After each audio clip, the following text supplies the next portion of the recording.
আসসালামু আলাইকুম। বাংলাদেশে কিছু কিছু মসজিদে পুরুষ এবং মহিলাদের নামাজের স্থান আছে, কিন্তু চায়নার প্রত্যেকটি মসজিদে যেমন পুরুষের নামাজের স্থান আছে ঠিক তেমনি মহিলাদের নামাজের স্থান আছে।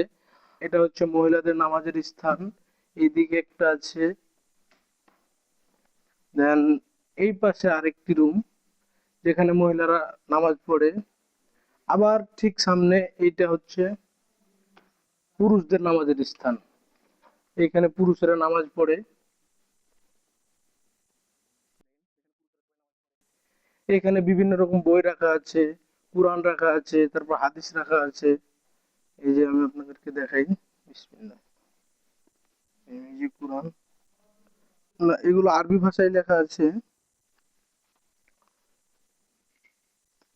পয়েন্ট পয়েন্ট হাদিস, সবগুলো আরবি ভাষায় লেখা আছে। আমরা যারা আরবি পড়তে জানি, আমরা চাইলে এগুলো বসে পড়তে পারি। এগুলো অনেক ফরেনাররা, বিদেশিরা পড়ে, বসে বসে আমরাও পড়ি।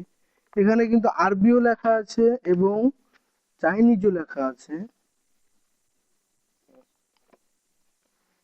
আমার সরকারের কাছে বিনীত নিবেদন যে পুরুষের নামাজ পড়ার পাশাপাশি যাতে মহিলাদেরও মসজিদমুখী করা হয় এবং মহিলাদের নামাজ পড়ানোর জায়গা বানিয়ে দেওয়া হয়।